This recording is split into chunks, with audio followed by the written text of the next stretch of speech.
Merci beaucoup. Bonjour à tous. Je suis contente d'être ici avec vous aujourd'hui. Est-ce que tout le monde m'entend bien? Pouce si vous m'entendez bien? Ouais, des pouces partout, des pouces partout. Super, parfait. Bon, ben ça, moi je m'appelle Frédéric et je suis astrophysicienne. Donc ici, on a parlé un peu d'exploration spatiale. Moi, j'explore l'espace, les deux pieds sur la Terre. C'est la différence avec un astronaute. Un astronaute, ça va dans l'espace, mais moi, je ne vais pas dans l'espace. Moi, je reste sur la Terre, mais j'étudie l'espace, particulièrement les exoplanètes. Ça, on va y revenir un petit peu. Fait que là, ce que je vais faire, je vais me présenter. J'ai une petite présentation PowerPoint qu'on va regarder ensemble. Puis après ça, je vais pouvoir prendre vos questions. Je pense que c'est ça le format de notre présentation aujourd'hui. Là, on remarque là, que j'ai des quatrièmes années, puis j'ai des secondaires 5. Vous n'avez pas le même âge, hein? Mais je vais prendre toutes les questions à la fin là, de toutes les classes. Il n'y aura pas de problème. OK, donc je vais commencer par partager mon écran. Je m'en vais dans ma présentation. OK. OK. Comme ça. OK, donc moi, c'est ça. Je suis astrophysicienne. Donc, une astrophysicienne, ben, c'est quelqu'un qui utilise la physique, donc les lois de la nature, pour étudier l'espace, étudier les astres. Donc, on est chanceux quand on fait de l'astrophysique parce qu'on peut se déplacer, on peut aller voir des grands télescopes partout dans le monde pour prendre des données, des images qui proviennent de partout dans l'espace. Tout en me restant sur Terre, hein, parce que moi j'aime ça les pieds sur Terre.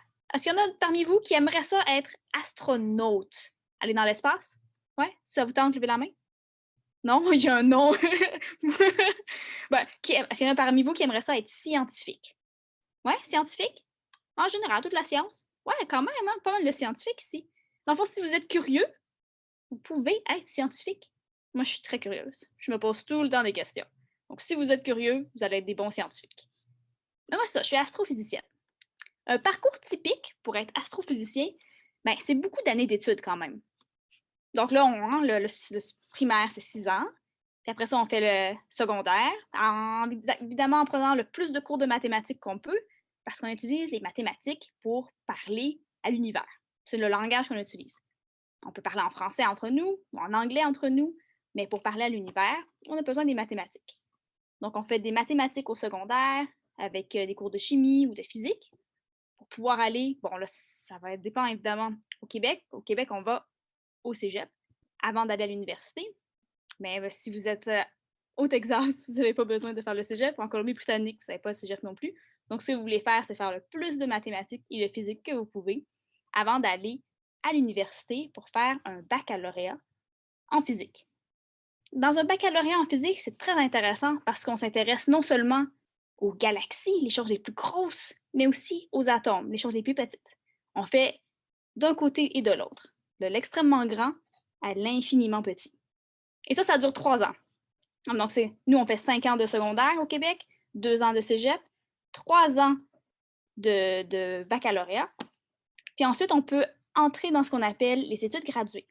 Moi, j'ai fait 2 ans de maîtrise en astrophysique, où là, on se spécialise. La physique, c'est très, très vaste, mais l'astrophysique, c'est très précis.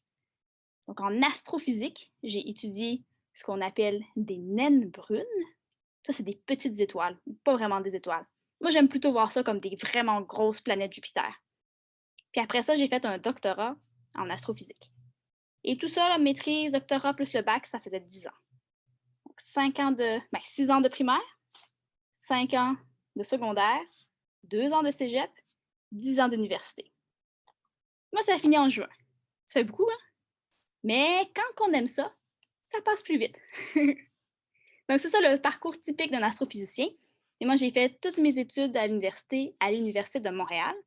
Puis maintenant, je travaille à l'Institut de recherche sur les exoplanètes. Une exoplanète, ben, c'est une planète. Vous connaissez ça des planètes? Oui? Vous connaissez ça des planètes? Comme on habite sur une planète, la planète Terre. Donc, c'est comme une planète, mais au lieu de tourner autour du Soleil, ben, elle tourne autour d'une autre étoile. Puis des exoplanètes, maintenant, on se rend compte que c'est quand même assez commun.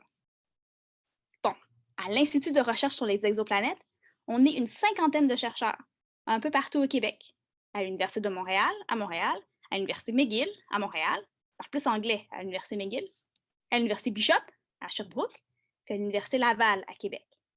Et on a des étudiants à la maîtrise, au doctorat, des chercheurs et des professeurs. Et notre but, c'est de trouver de la vie sur d'autres planètes. Ça ressemble à une science-fiction, hein? Trouver la vie sur une autre planète? Mais ça, c'est de la vraie recherche. Bon, ici, là, tout de suite, on parle pas de petits bonhommes verts, pas d'aliens. Mais on pense à trouver de la vie qui pourrait être, par exemple, des bactéries, des microbes sur d'autres planètes. Ça serait quand même chouette, hein? Moi, ça me plaît. Donc, c'est ça la recherche. Bon, on va se mettre en contexte un petit peu. Nous, on est une planète, la Terre, puis on tourne autour de notre étoile, c'est le Soleil. Et autour du Soleil, il y a combien de planètes? Ben, il y en a 8. 8 planètes. Ouais, c'est ça, il y en a 8. La première, c'est celle-ci. C'est Mercure. Hein. Ça, c'est pas la Lune. Ça ressemble un peu à la Lune, parce qu'elle est grise, mais c'est Mercure. Mercure, c'est la planète la plus près du Soleil, et c'est aussi la plus petite. Elle est aussi pleine de trous, pleine de cratères, parce que comme elle a très peu d'atmosphère, à chaque fois qu'il y a un corps céleste qui passe proche, bien, ça fait des collisions, un peu comme sur la Lune. Donc, ça fait une surface pleine de petits trous.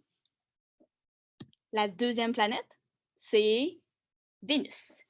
Vénus, c'est la deuxième planète après le Soleil, et c'est la plus chaude, parce qu'elle a une atmosphère très épaisse. Donc, il y a beaucoup d'effets de serre. Il y a une température d'à peu près 400 degrés Celsius. Ça, c'est 2 fois la température à laquelle on fait cuire des biscuits.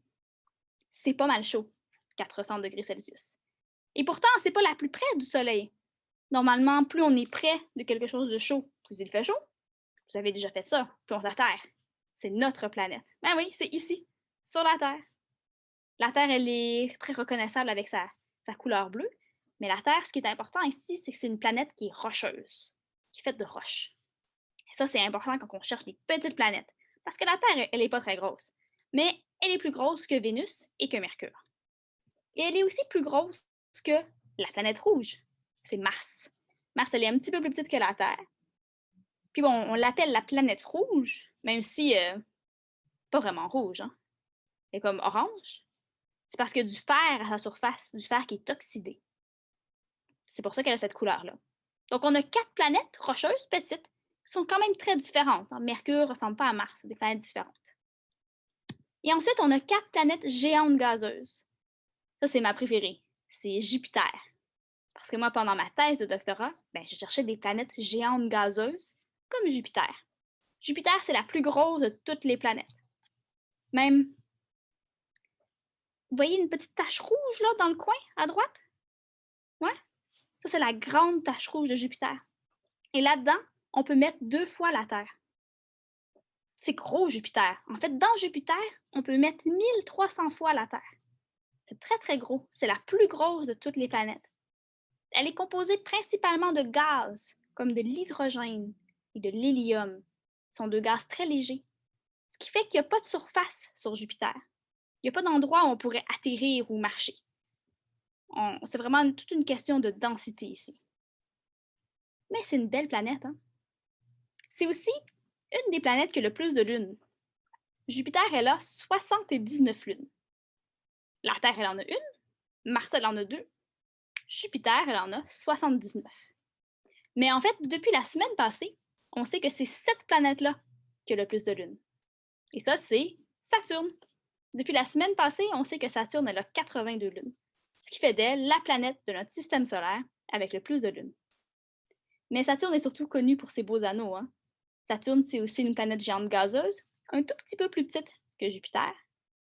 Mais elle a les plus beaux et plus gros anneaux de toutes les planètes. Parce que Jupiter aussi a des anneaux, mais ils sont vraiment plus petits. C'est des anneaux qui sont composés principalement de glace d'eau. Donc d'eau sous forme de glace. La 7e planète, c'est Uranus. La 7e après le Soleil. Elle est un petit peu plus petite que Saturne. C'est aussi une planète géante gazeuse. Et sa couleur bleutée, ça vient d'un gaz que l'on appelle le méthane. Méthane. Pas métal, méthane. Du méthane, il y en a aussi beaucoup sur Terre.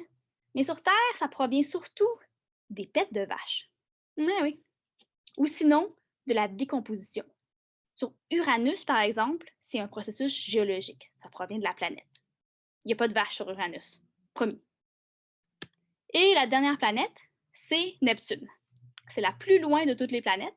C'est la plus petite des 4 grosses planètes, des 4 planètes géantes gazeuses, mais elle est quand même beaucoup plus grosse que la Terre, que les autres planètes.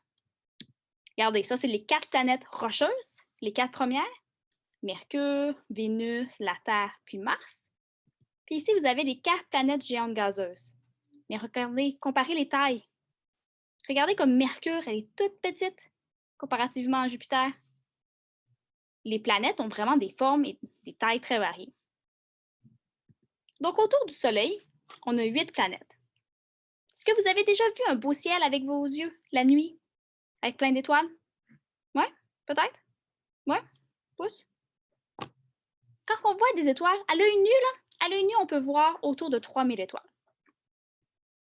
Pensez-vous que ces étoiles-là ont aussi des planètes? Le Soleil, c'est une étoile qui fait partie de notre galaxie, qui s'appelle la Voie lactée. Dans notre galaxie, on a 200 milliards d'étoiles. Pensez-vous que chacune de ces étoiles-là peut avoir des planètes? Ou juste le Soleil a des planètes? Et qui dit on pense qu'il y a des planètes partout?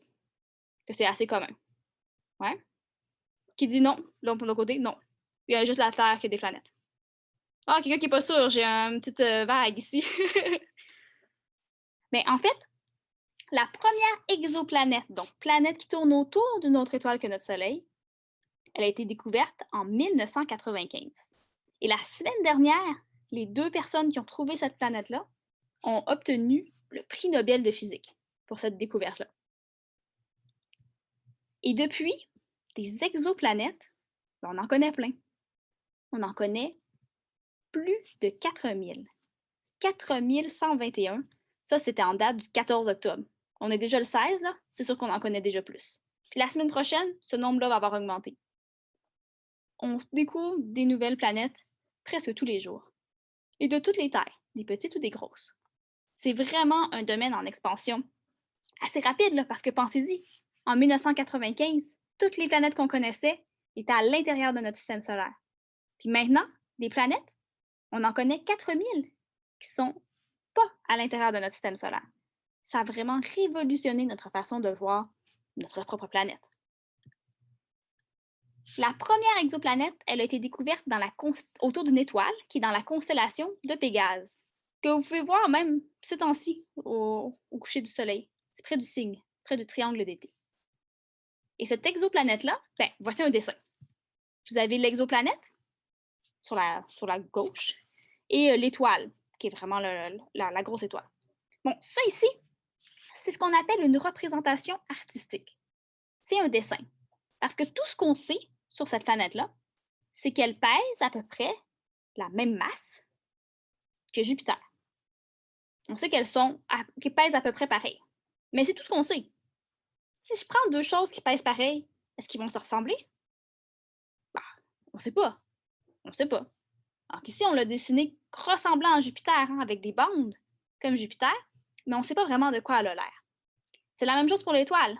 L'étoile, on sait qu'elle devrait ressembler au Soleil, parce qu'elle a la même température. Mais le Soleil, c'est la seule étoile pour laquelle on peut vraiment voir la surface. Puis 51 Pégasi, beaucoup trop loin pour qu'on puisse voir la surface. Donc, on les décide du mieux qu'on peut. Ça, c'est intéressant parce que c'est un travail d'équipe qui se fait avec un scientifique ou une scientifique et un dessinateur ou une dessinatrice. Ensemble, quelqu'un qui est plus artistique, quelqu'un qui est plus scientifique, ensemble pour pouvoir produire des images qui sont quand même très jolies, hein? Mais aussi assez bien représentatives de la science qui est derrière. Et ce que je vais vous montrer maintenant, vous avez vu un dessin d'une exoplanète, mais une vraie image d'exoplanète, ça ne ressemble pas à ça. Il faut dire que prendre une image d'une exoplanète, c'est très difficile parce que l'étoile, c'est brillant une étoile. Hein? Vous avez déjà regardé le soleil avec vos yeux? Il ne faut jamais faire ça. Il ne faut jamais regarder le soleil avec ses yeux. Mais vous l'avez déjà fait, hein? Mais il ne faut jamais faire ça. Parce que c'est très, très brillant. Et là, si vous voulez prendre une image, regardez ici. Ici, j'ai 4 planètes qui tournent. Est-ce que vous les voyez? 1, 2, 3. J'en ai une 4e derrière ici. 4. Ça tourne? Donc ça, une vraie exoplanète, ça ressemble à ça. Quelques petits pixels brillants dans une image. Ici, on en a 4, et ces images-là ont été prises sur une période d'à peu près 8 ans. Donc, plusieurs fois par année, pendant 8 ans, on a pris des images de ce système d'exoplanètes. Et là, ce qu'on voit, c'est qu'elles tournent autour de leur étoile. Donc, elles sont liées gravitationnellement. Ça veut dire que c'est une vraie. C'est sûr que c'est des vraies exoplanètes. Mais vous voyez qu'on ne voit pas de bande. Hein? On ne pourrait pas voir des continents ou des océans. Tout ce qu'on voit, c'est ça. Mais c'est quand même beau, hein? Moi, j'aime ça. Et c'est là-dessus que je vais terminer.